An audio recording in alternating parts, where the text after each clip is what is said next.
மாப்பிள பொண்ணு பிடிச்சிருக்கா? பிடிச்சிருக்கு அங்கிள். சூப்பர். அப்புறம் என்ன, டேட்டை ஃபிக்ஸ் பண்ணிடலாம். எங்களுக்கு ஓகே. என்னம்மா? ஓகேங்க. ஓ எஸ். எனக்கு இந்த மாப்பிள்ளை பிடிக்கல.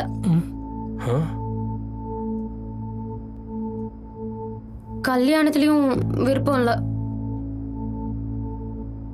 நான் வேற ஒருத்தரை விரும்புறேன். அம்மா என்ன உன்னை கேட்டுட்டு தானே இதெல்லாம் அரேஞ்ச் பண்ணோம்.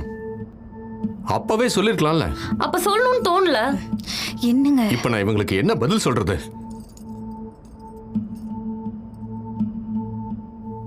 யார் அந்த பையன்?